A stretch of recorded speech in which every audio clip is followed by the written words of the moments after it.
If you do like these tank chats, do please subscribe to the Tank Museum's YouTube channel.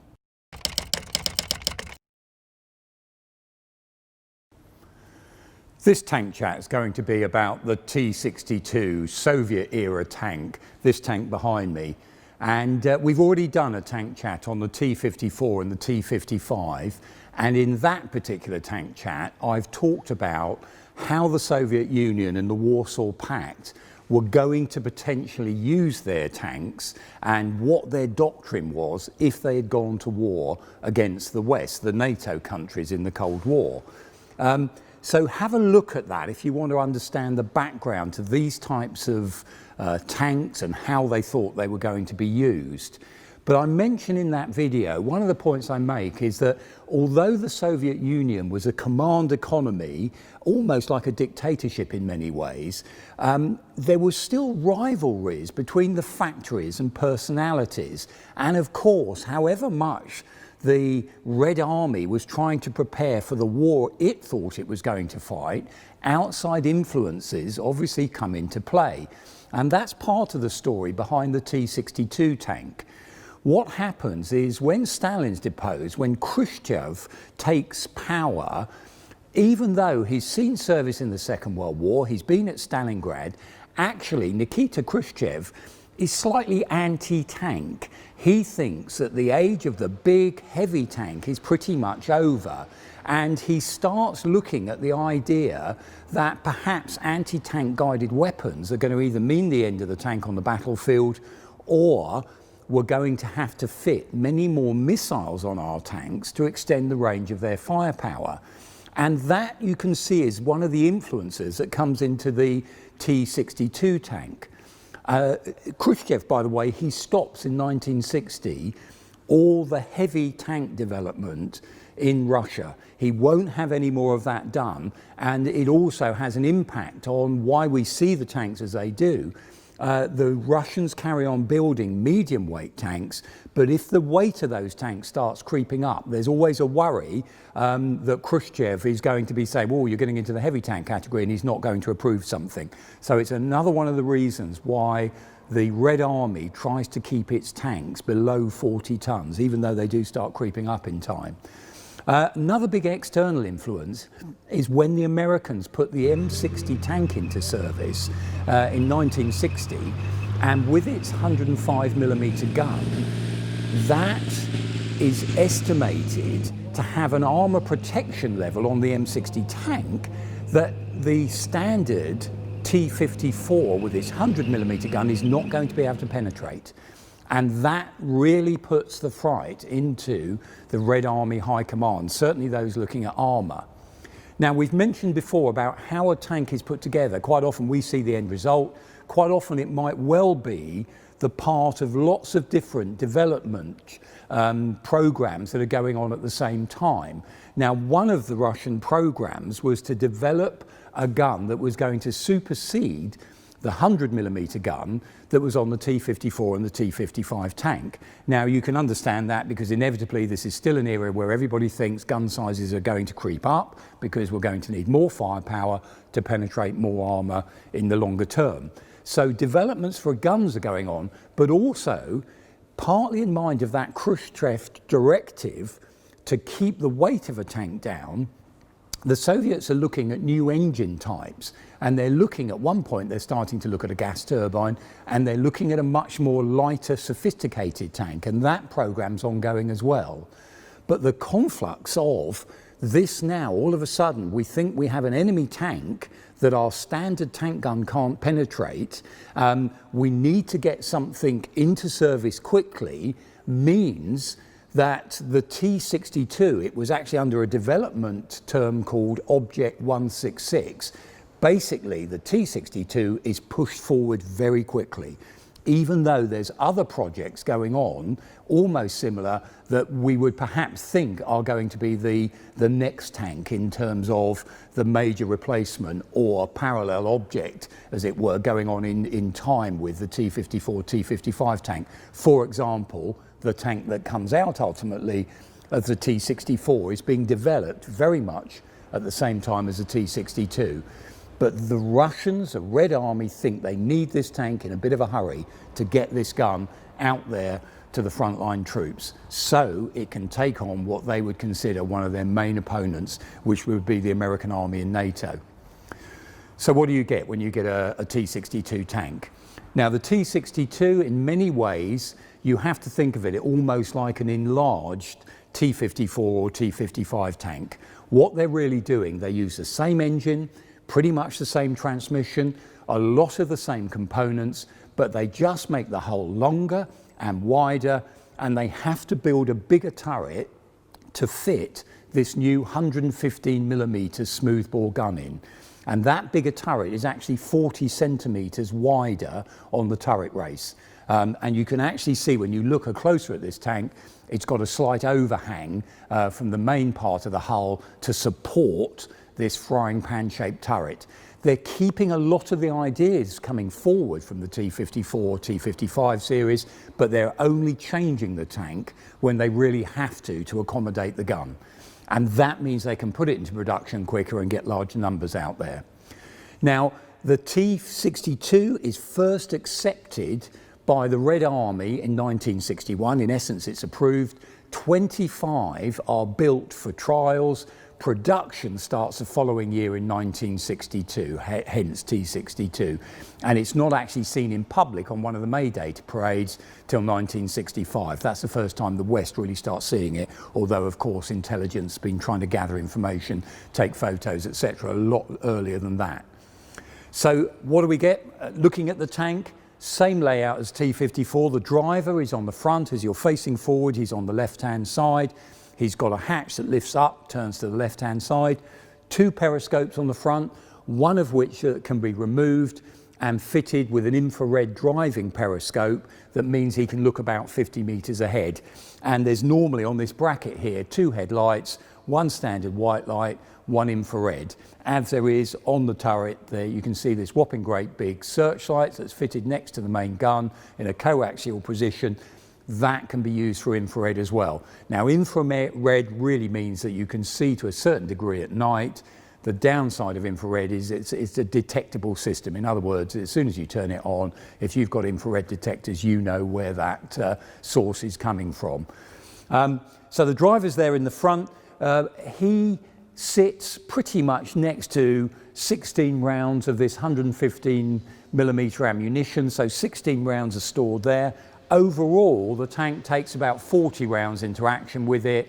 Another 20 are stored in the main compartment below the turret line, and about 4 ready rounds are kept in the turret ready to go sort of immediately.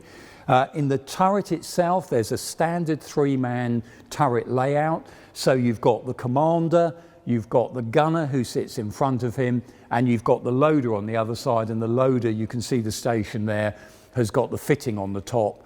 Not all tanks had this. For the 12.7mm DSSK, the heavy machine gun that was used for protect against aircraft, as well as ground targets.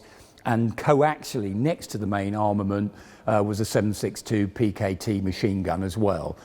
So you've pretty much got those standard layouts. The difference that you're really looking at is, as we mentioned before, this gun. It becomes known as the U5 TS gun when it's finished its development. It's a thicker barreled gun when you look at it. If you're comparing it, it looks thicker, and they move the fume extractor from the front of the barrel that it was on the T-54 to about 2/3 down the barrel. So that's one of those recognition features of a T-62 tank, is where that fume extractor is on the barrel length. Now, because it's such a big gun and they're still using fixed ammunition, in other words, the 115mm head of the round and the casing are all one piece, what they've now done is, yes, you've still got a manual loading system, so the guy inside is having to round those rounds into the breeches from his 40 rounds he's carrying, but there's an auto ejection system at the end. So after the gun has fired, it goes to about 3 degrees above the level, and as part of its firing process, in other words, it's automatic, the breech opens and the shell case is ejected, not just out the end of the breech, but through a small hatch that is on the rear of the turret. there's a small round hatch there that opens, and out flies that empty shell case onto the engine deck behind it. So that goes on automatically. Now that system slows the rate of fire of this gun slightly. So if this tank is sitting level, static, it can fire about 4 rounds a minute. It's slower firing on the move. But again, if I take you back to that T-54, T-55 video, a lot slower than the Western Allies and NATO countries for firing rounds.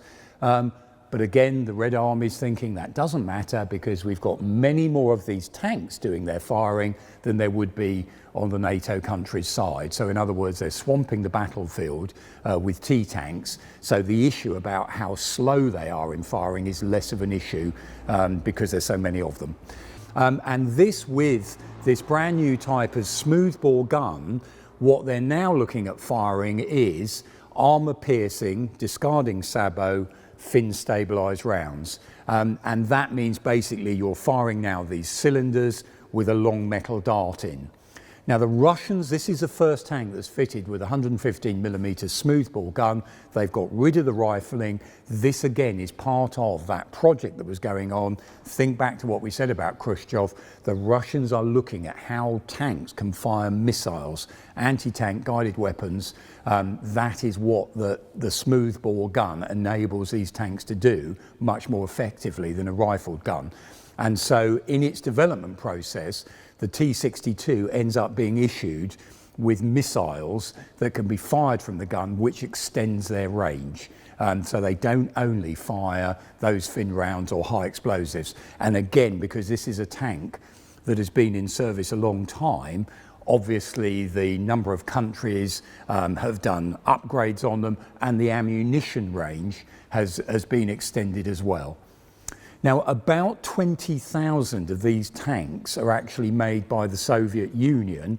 1,500 are made in Czechoslovakia, and the Soviet Union stops making them about 75. The Czechs make them from 73 to 78, and most of the Czech tanks are the ones that go for export. Earlier, this as a tank did not have much in the way of export success, and that's probably because it cost $250,000 rubles, about 250,000 rubles, to buy one of these, or to make one rather, and that is about 50% more than the standard T-54 tank. The other thing they do with this tank as well is they don't make that range of ancillary tanks, you know, like the engineer variants, etc., in the same way as they do with the earlier ones, because basically the earlier T-54, 55 family, those ones are adequate in terms of recovery, bridge laying, etc., for the T-62. And being a more expensive tank, there's no need to actually therefore develop these tanks into all those other variants. There are a serious number, with all the Soviet tanks, improvements and upgrades during its service life with the Red Army. And one of the other things that happens as well with this particular tank, it goes through its most major rebuild in 1982, where it becomes a T-62M model and variants after that. And what they do there is they put some big pieces of extra armour around the front of the turret, and there's various internal improvements. A new missile system as well is added, and that's the biggest, as it were, single improvement that goes on.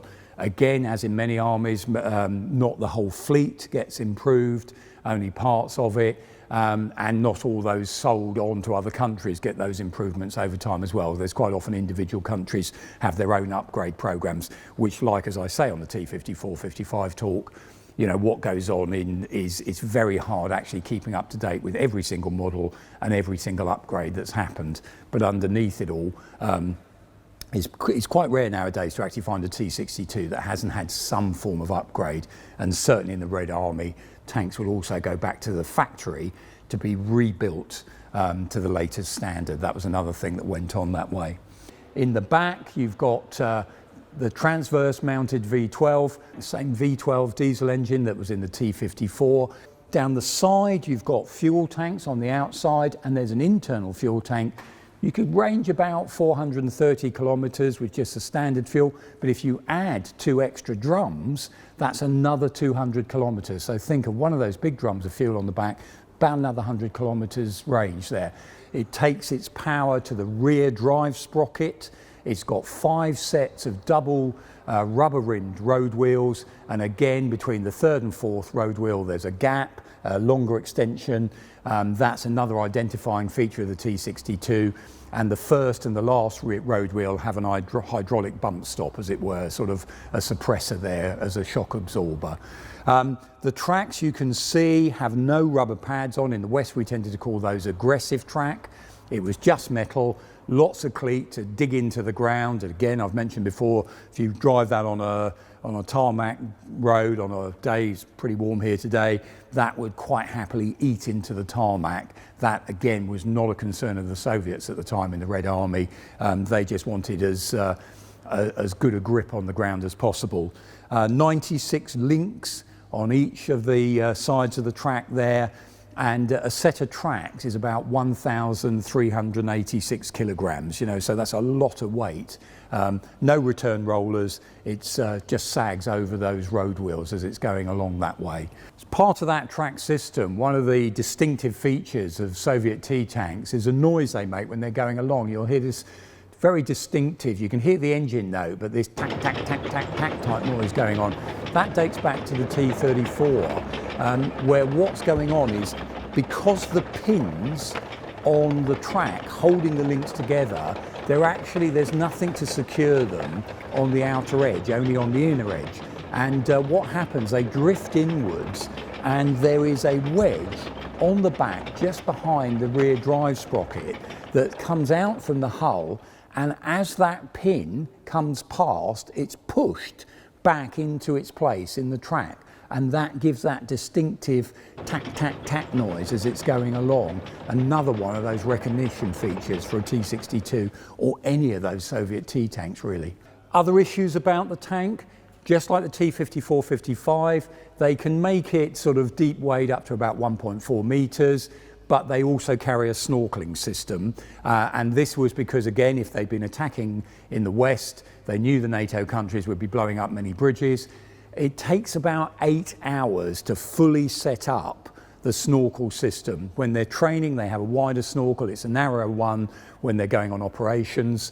8 hours to set up, and that means it can literally drive across underneath a riverbed, and it follows a compass and radio direction to actually get it to the other side of the river. They trained with that a lot because they tried to keep that as an effective, would actually sort of, you know, could be used method of river crossing and gap crossing that way. On the back of the turret, next to that exit hatch that actually the rounds, the empty shell cases come out of, there's a small dome, and that's a radiation detector. And the idea here again is, as soon as it senses that first part of a nuclear burst, it causes a trigger inside the detector to set off a number of little explosive squibs around the vehicle, which will close down hatches and seal the vehicle.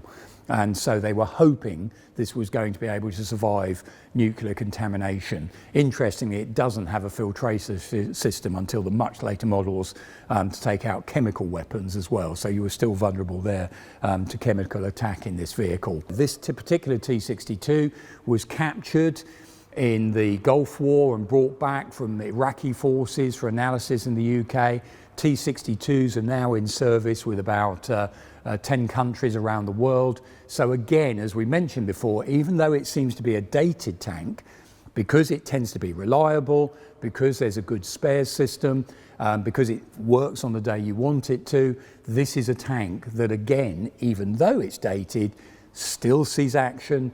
And as we mentioned in the previous tank chats, if you've got any sort of tank and the enemy doesn't necessarily have a tank, you have an enormous superiority. So even though it may not look like it's up to this latest generation of tanks and their levels of sophistication, still a powerful beast, still lots of them out there, 20,000 as I mentioned were made, so they will be vehicles that we will still see in service for many decades to come. So this is a tank that you can see why some countries in the world are going to want to have, because its range is good, it is relatively simple to use, reliable, which is really important, and those extra levels of sophistication are not necessarily needed in the conflicts they might be fighting in. So it still has an effective role to play. In these difficult times, obviously your support is really valued. So please do keep following us on social media, do subscribe to our channel, and if you've got the opportunity, perhaps order something from our shop, join one of our schemes like Patreon or our Friends organisation, and we'll try and keep going with giving you some content to keep you informed and entertained.